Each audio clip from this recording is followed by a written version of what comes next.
potentially new clients during the holidays with warm campaigns, but we also want to make sure that we follow up on these campaigns to generate any potential new business going into the new year. Also, like we talked about in part one, you can use this campaign as a way to re-engage or get a toehold in a market and make sure that your means of targeting that market in Q1 will be a little bit more effective because you've kind of opened the door with a couple of warm greetings and ideally have guided consumers back to other legs of your marketing arm, like a social media channel or to the hub itself, your website. Before I get started with our little lecture segment of all of this, we're just going to go over a couple of housekeeping tips. Today should be a fair bit shorter. As I said, this is the first time I've just put this class together, and we ran through a lot of it in part one. So hopefully I'll have a little bit more time to answer questions at the end of today's session. All questions, much like in part one, I'm going to ask be held until the end of our session. I'll open up the floor where you can feel free to unmute yourself if you would like, or if you're worried about forgetting anything, feel free to type it in the chat, which will show up on either side of me if you open up the chat window. Outside of that, this session is being recorded. You'll get it in a recap that is very similar to the recap you received yesterday. If you did not receive your recap, please feel free to email me directly and I'll get one sent to you. As long as you registered for the class in Sales Pro, you should receive a recap. I do my best to check the list of attendees, but sometimes occasionally miss one, or if someone comes in as a guest, they may not show up with an email. I think that's all of my housekeeping tips. So let's go ahead and dive into today's session.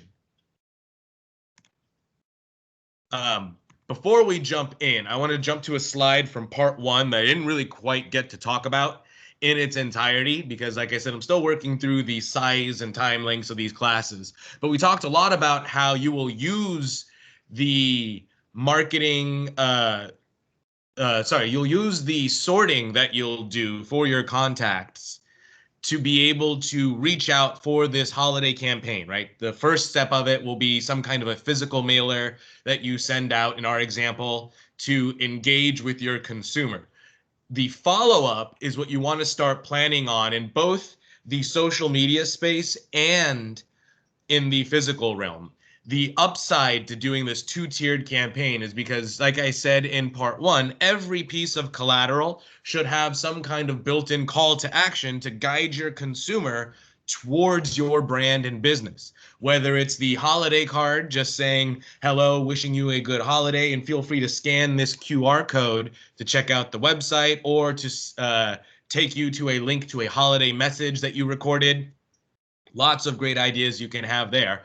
But also, you want to start pre-planning, as we talked about last time, and I'll pull it up again, the social media and marketing calendar for 2021. You always want to be thinking about a quarter in advance. So using the example, we talked about I'll attach it in the recap again, but you got one in the recap yesterday, and you don't have to use that exact template, but the whole goal is just to get your idea, your gears turning in your heads, to find something that'll work for you, to allow you to measurably track and plan out your marketing so you can effectively reach your sphere and not have these long drop-off points in between business. Because like we talked about yesterday, transactions alone do not build a memorable or sustainable brand. And what we want to do is make sure you can push your business to that next level and start to hit some of those goals you set for yourself to move towards a more supplemental income and eventually retiring, which is everybody's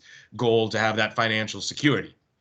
So what you want to think about is, as you're planning out that schedule, once the holiday campaign is in roll, what is the stuff we're looking at next year? And you want to start to think about where you can generate information. Great examples are of things that like grab consumer interest, or things, discussions on interest rates, month over month and year over year increases. I know in my market specifically, month over month median prices and year over year prices have increased anywhere from 30 to 50% in some neighborhoods inside of the county.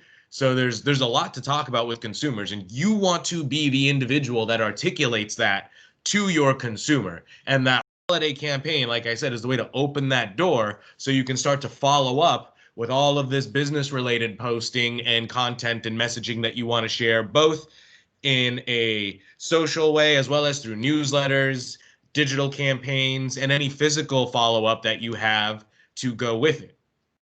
So with the physical side, you always want to make sure you're consulting your budget. You're going to see that at the top of each of the next few slides that we're working on. I sent a sample budget out in the recap for part 1.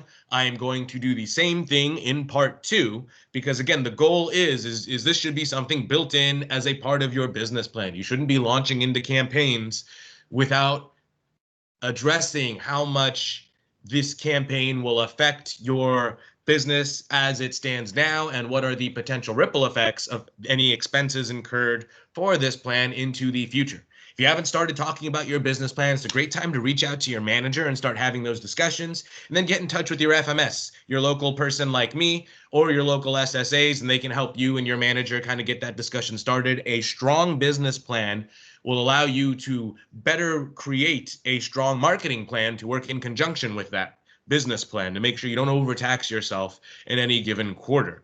And given that we're at the start of a new decade, there's a lot of opportunity to kick off and establish yourself both in your sphere and in a market that you want to grab a toehold in.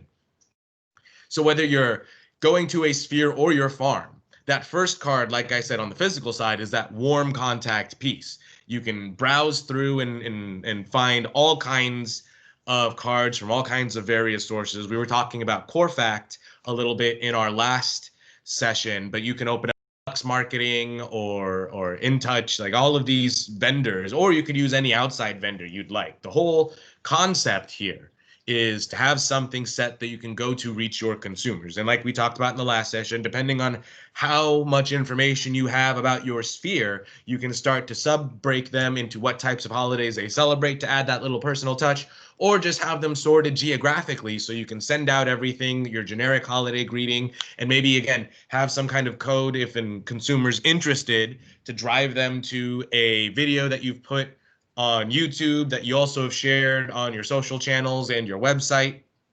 But it's, again, another way to capture that consumer and remind them that you are indeed here and you're here to talk more than just real estate. You're an ambassador for your community. That's why you help people buy and sell homes, one of the biggest transactions that you can make to set up roots in a new community. And what better way, again, is to show them this kind of stuff rather than just tell it to them. So you want to make sure you're building that into your schedule and plan and start to anticipate what's the messaging going to be going forward to follow with this, right? It's not enough to just send happy holidays and hope that those consumers will remember you through the rest of the next year. You want to be a little bit, I guess a good word is vigilant about the consistency built into a plan. And again, we talked a little bit about last time. We're going to talk a little bit more today about how you want to hone in and target on a specific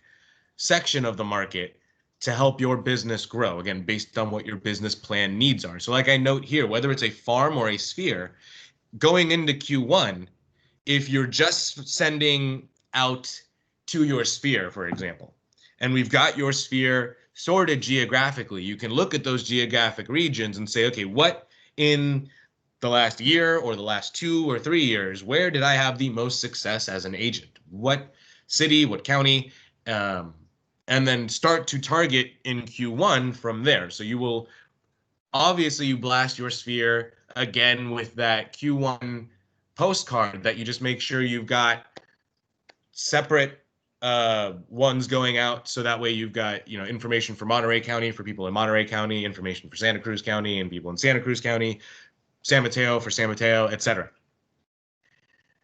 You can also use the same method to target a farm. So if you've got an entire farm you want to hit in Q1 and you just did the holiday messaging for your sphere, I would also recommend you send and incorporate that farm into that holiday blast, open up that door. Again, nothing about it is incredibly business related, but when they get that second postcard, there's that sense of consistency built in. They start to see your face, your branding, and get a familiarity with your business as you start to move into that region with more and more marketing. And that also goes on the digital front as well. And again, consult your budget to make sure you're not overtaxing yourself, but things like AdWorks, social ad engine, HomeSpotter all allow you to target consumers online based on things like purchase needs, where they happen to be shopping, or just geographic territory where you would like to place an ad.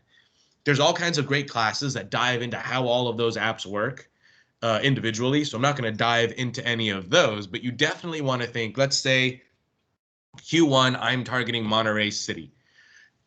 I want to make sure that I've sent out mailers to my sphere, as well as to everyone in that farm that I'm going to hit in Monterey. And then I'm going to follow up by sending everybody a market related post, and then a majority of them are going into that Monterey region and that farm to remind them about not only what I've got going on business wise, because it'll be January, we'll have a new clients for life thing going on, so they can maybe scan a code to get right to that. You want to start thinking about, when it comes to the social calendar, right? What can you grab that's already ready made? And if we pull up, I'm just going to pull it up again so you guys can take a look at it. Let me just stop sharing my screen real quick. I see a quick question in here while I have this open. An SSA is your sales support administrator. So if your office doesn't quite have one yet, reach out to your either field marketing specialist or your marketing manager, or just talk to your manager if you have any questions about your business and marketing plan, and they'll guide you wherever we want to head. So if I jump back, you guys should see my screen again, and I'm going to open up that social media and marketing calendar, and just so we can look at it while we're talking. We talked a little bit about this in our first session, because you've got all of this stuff potentially here that you want to fill out. You've got your quick go-to resources for things that you can plug in just to make sure on certain days you've got something happening on that account that can engage with your consumer. And again, all of this stuff is thought of from a consumer engagement standpoint. And there's three facets to this you want to think of. There's your brand and business that we're advertising. What do you do and why is it important for the consumer? Meaning your knowledge base of the market and how you can articulate that to them. Two is who you are and what you're like to work with. So a curated personality that you work on advertising in bits and pieces through the posting that we share. So things about hobbies, family, activities, and then community oriented posts. So that's where a lot of the stuff comes in on your end to work on business to business relationships.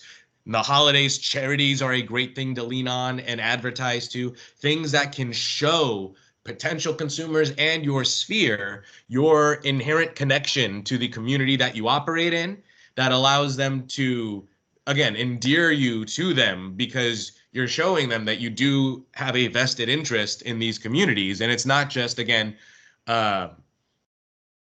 school zones and square footage that you can talk to them about. You can talk to them about how the community they want to move into can better fit their personality and their life.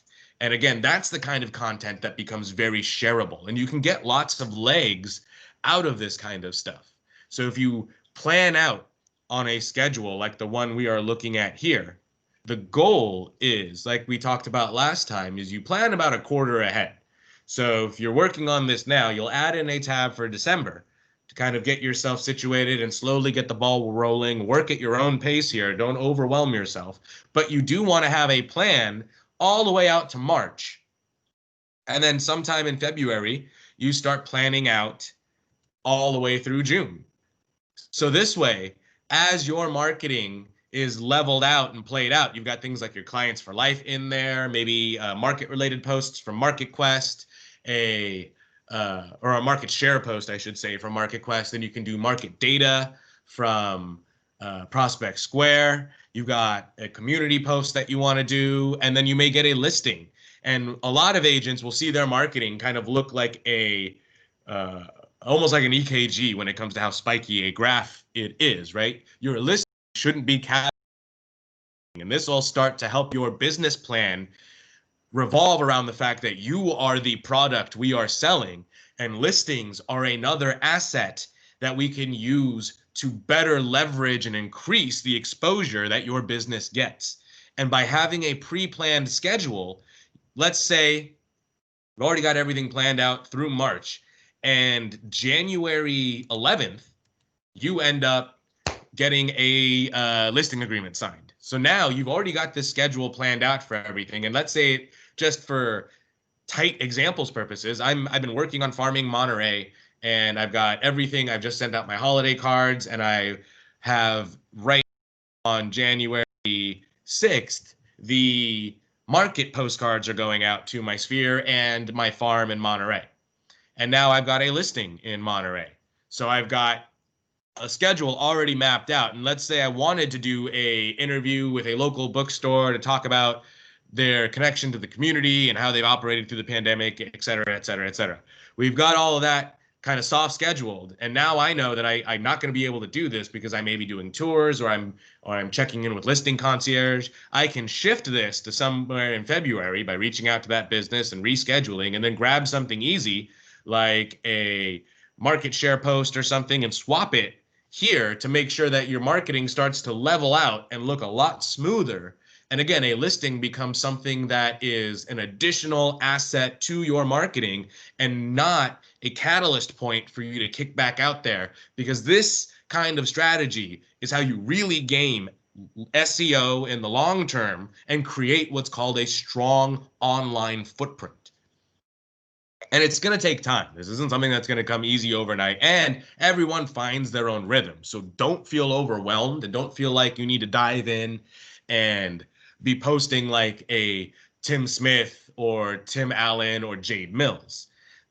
Everyone's got to find their own rhythm and beat. And more importantly, as you post stuff, see what kind of engagement you get where. What are your consumers interested? What about the community interests them? What about real estate interests them? And what about you and your business interests them? And find those moments, and that's what you want to share. And like I said, you think of posts falling into one of three categories: community, market, and the agent, that curated personality that we're trying to share. And when it comes to creating some of that additional content, not the stuff that you can just grab out of BrandServe or MarketQuest, holiday posts, easy stuff like that. This is where, what is your brand and what is the value it provides to a consumer? This is where that question comes into play. This is where you get to be creative and talk about both what you love about real estate and the communities that you work in. Think about what your value proposition is for your business. That should be something you think about in your business planning, right? What is the value that you bring to your consumers, and how can you best share that? So again, during the holidays, a great thing to do is highlight local businesses, excuse me, find charitable campaigns that you can work with, and then again, leverage things like clients for life. You can customize those messages. I have agents that I work with that we've gone from an open rate in the 20% range to the 60% range, and engagement going from, of those 60%, 90% clicked through and engaged with the post in some way. Those are great numbers that allow you to, again, leverage in conversations for sales pitches and listing meetings. Like, what does your brand offer? Well, here, let me show you through all of these online assets, and then tell you, this is what I can do to bring all of this to your own end. I talk a lot with my agents about taking the big we of Coldwell Banker and distilling it to the me that is your brand and business. This is where, again, you want to be creative. Talk about, reach out to your local lending representative. Like here, we use guaranteed rate. You can set up a great one-on-one video that you can record over Teams that talks about the interest rates and what that means for your consumers. And maybe even break that into a series, right? So you can start to think about little 2 to 3 minute videos that talk about specific things in the market and how it may affect a consumer. And these are all things that get built into that follow-up process into 2021. So the whole goal, and what I want you guys to start thinking about and get those gears turning in your head about, is we use the holiday contact and things like clients for life to just re-engage and remind our consumers that we're here, and there's nothing necessarily business related about the warm. It gets them to see your brand again, see your face again, see your name again, and hopefully engage with some kind of posting, because you've sent out a mailer and now you've got a campaign that's running online, both through paid ads, either to remind consumers about your website that can track and follow with them, or through posts that you are making on your social media account, to a YouTube channel, and all with the goal of driving consumers back to your website, where you've got all of this community information that we're trickling out, updated, or tidbits available on your homepage. Whatever your marketing strategy is and what your marketing plan is, you want to think about how this content can go from saying, hello, happy holidays, I hope everyone's doing well and has done well throughout this year, to the next month saying, I just wanted to check in. I hope everyone had a great holiday season. Here's what's going on in the market. And if you're interested in how this affects you specifically, follow me on social media, go to my website. I'll be talking about XYZ over the next few weeks, and then feel free to ask any questions. Things like QR codes, like I say, down here at the bottom of the slide, are especially handy right now. They're making a huge resurgence during the pandemic, and it allows you to kind of get your messaging across on something physical, like a postcard, and say, scan this code to go right to my Instagram or to your website or to a new video that you've posted, and you can use those. All a consumer has to do is open their camera, and you put your cell phone camera on a QR code, it'll scan it and open up to whatever that link is. So there's tons of creative ways you can talk to your marketing specialist about in regards to how do you go from a basic holiday postcard to now following up to do something even better and target your sphere and new consumers in a way that we talked about in the beginning is relevant to them. That's about it for today. I think I came in right on schedule. So let's go ahead and open up the floor to any questions. Oh no, how long have I been muted? Can anybody hear me? Yeah, I hear you fine. Okay. Oh, I see Genevieve's comment. You can hear audio. It just might be a call. So cool. All right, everybody. Feel free to ask any questions. I know that, again, that was a lot that kind of came at you. Today was very much a strategy discussion about what are some of the things you want to think about and how you want to be thinking about these. This isn't an overnight campaign. And like I said in part one, goal of this class is to get you guys to think about, okay, a micro level thought process about how this works for a holiday campaign and a follow-up. What can I do to do that on a macro level for my business and apply that to targeting my sphere or targeting a farm to better grow your business, both either with your sphere or within a new market you're trying to gain a toehold in, or a market you've been successful in and want to continue to grow your market share in. I see Kathy Collins, you have your hand up. Feel free to unmute yourself. Or if it was just to I'm sorry, I just put my hand up when I thought you were you were muted, but then you came right back. So I was just, can you hear me? Okay, I just wanted to say that I'm finding that the technology is really frustrating me. I just am not as adept at the technology, and you had mentioned there's some classes that just go into how to use import and export through Excel and so forth. I haven't really run across those in on Sales Pro, so I just wonder if maybe there's some classes in your area that aren't available in the North Bay or something. The import export, I put a link in the recap to part one that goes to the InTouch page with all of the instructions for that. So if you didn't get that, feel free to email me and I'll make sure I shoot you the part one recap. I'm putting my email into the chat.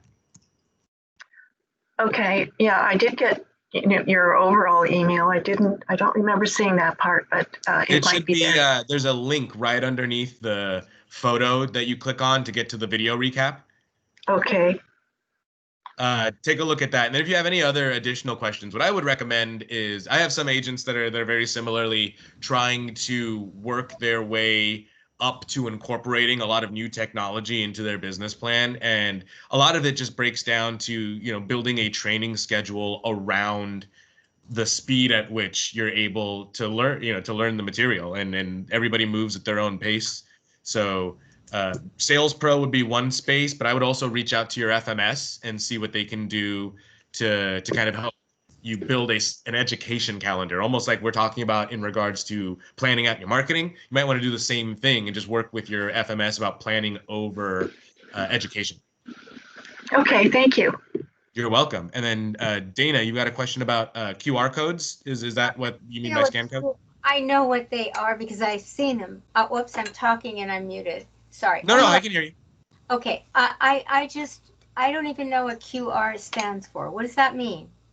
So let me show you here. I'm going to share my screen. I mean, I know what those things look like and I know how they work. I guess you can put your phone on that and then you can buy something or do something. But so I have never used them, so I don't even know what they are. What we're talking about is essentially you can go online and there's tons of free QR code generators. And if you're building any kind of postcard or anything like that, all you're doing is getting one of these that you can save and incorporate into whatever design you're having made or that you're working on, because it'll give you a little image readout. And the way they work is by a consumer. Let me stop sharing my screen so I'm a little bit big. So you copy it and paste it into your work that you're making for the brochure. Correct. It essentially needs to be incorporated into the design. And then, like, let's say we're just talking about a holiday card, right? If you incorporate that, let's say you put it kind of underneath your headshot, and you can have just the text saying, scan here to access a holiday video from me or to visit my website, one of the two, whatever you have it linking to. Then all a consumer would do is open up their cell phone and go to their camera. And if you hover your camera over that code, you'll see a little icon pop up, and then you touch it. Works the same on Android and Apple devices. Okay, so and it'll basically take you to whatever that QR code is linking to. Okay. And like I said, it's a great way, especially during the pandemic, for a consumer to easily engage with something like a postcard. Because instead of just putting a link there and saying, hey, go visit this website, you've made it one step easier for them, where all they have to do is open up their cell phone and just point the camera at it. That sounds good. Okay, and I have a website that's up, but I still haven't put in everything that I'd like to put in there. Do you think it's better to reference that when it's not really finished? If I put on there that it's a work in progress, that I've just started? There's different schools of thought on that. It depends on, again, I'm gonna put it this way. Based on what your schedule looks like for completion on something like that, it would be up to that call, right? If it's something that's gonna be done fairly quickly, then yeah, there's no harm or foul in driving consumers there and saying, hey, this is something, and then there's a sense of earnestness in that, where it's like, hey, I'm building this up. You guys can see it change and update in real time as I'm working on rebranding myself into the new decade. So there's definitely an articulated message that can come from that. Okay. But I'm a big fan of your website is the hub and central source of your business. It should be something that is not only the complete reference for you, as well as what you provide to the community and your knowledge base of each community, but it's something you want to update quarterly. So, well, you know what happened is I got really excited when I discovered you were from Monterey, because I was a real estate broker for 20 years in the Monterey and Carmel area. And so then I became a journalist for 20 years. And so this year I decided journalism just kind of dried up, print media. So I said, I'll go back to real estate. And boy, technology has been a bit challenging. It has been.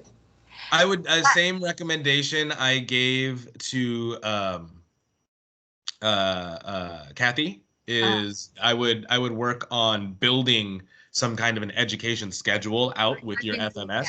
I've been doing that. I've been taking lots of classes, and I'm learning. I mean, I have the fact that I have the website and that I actually have an Instagram account. I actually am occasionally going on Facebook, and I'm beginning revved up for it. I really don't like exposing my personal self to the world. As a journalist, I used to hide out. I mean, they That's didn't. why I use the term curated personality. It doesn't, it very much should be, um, a representation of the business and Yes, less a persona that good, you good. personally hold. Yes, that's kind of what I like. I mean, it's not that I mind. It's not that I have any secrets or anything. It's just that Right. I mean, everybody has that that's I have initial concern so of much. privacy. Uh, I think sometimes people tell us too much, more than we Um, really want to know. again, there's multiple schools of thought on that. I'm a big fan of, again, you don't need to dive very deep, and I just put the survey link in there for anybody Okay. interested. If you would like to, you could feel free to click that link. I'll also include it in the recap. But to answer your question is, they're very much. I mean, this is a sales business, and you guys all individually are the product that you're trying to sell. That's right. So the more endearing and earnest and, for lack of better words, entertaining that persona is, Yeah, there you go. the better chance you have at pushing to that next level. And again, that next level isn't necessarily for everybody, but what you're going to want to make sure you do is have a constant enough presence on these platforms to Yes. make sure that if anybody Googles you, you're not something out in the woods that Well, is they're difficult to already locate, on my or there's service. nothing more harmful to a brand than having something like a website or an Instagram or a Facebook and having it not been updated. I see. So you have to keep it up every 3 months or so, every couple of months. I Every think two the months. the social media accounts, you like the low bar goal should be to post 3 times every 7 days. 3 times every 7 days. Okay. The website, I'm a big fan of, just to start, think quarterly, right? Every quarter, again, if you're using a strategy to target specific regions for your business, let's say Mhm. using my example, right? I made an example to send out a holiday campaign with the caveat of being able to target Monterey in quarter 1. So I've gone ahead in January to send out that follow up postcard with a farm letter, and I've got all kinds of social media content planned out for the month to talk about the market conditions as well as local stuff in the community.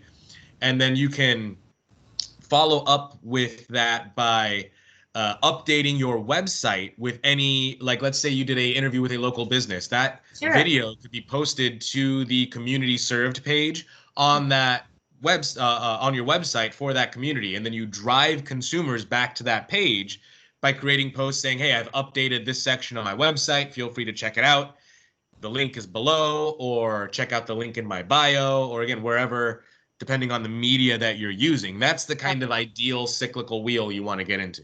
I get it. And if I've heard though, I mean, there's so many choices and ways.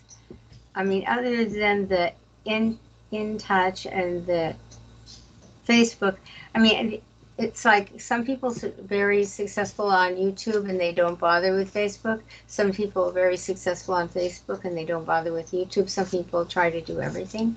What do you recommend? I mean, if you have any commercial aspirations, you want to be on Facebook. Facebook owns Instagram. Instagram has a a third of the planet uses that platform Mm-hmm. more than once a day. Yeah. So there's been nothing that has existed in human history that has more eyeballs on it. And throughout the pandemic, both organizations like Facebook, as well as even companies like LinkedIn, are working on creating more commercial aspects Mm-hmm. and building them into their platform, having the ability for users to have storefronts, being able to better track analytics Mm-hmm.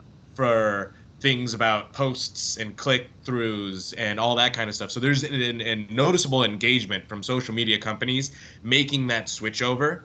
And I want to mention that because the whole reason for classes like this and the way the marketing team is attacking this is we want our agents to be ahead of the curve on it. Mm-hmm. Much like when the pandemic started, everybody and their mother was switching their business plans online. But now only the people that have made that commitment to stick to it, everybody else is kind of weeding out.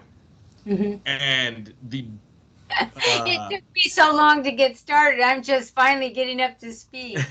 I think the best way to put it is you'll see the level of consistency, and as you build, consumers will notice that. And that's again both from your sphere and a way to get your sphere to grow beyond itself, to have them share with a family member or a friend. That's where this kind of a marketing plan comes into play. Okay. I think that says it. Thank you. Cool. Awesome. Any other questions that I can answer for anybody? I know a couple of people have dropped off, but that's okay. Well, it was nice of you to do that. Now I'll look forward to trying this.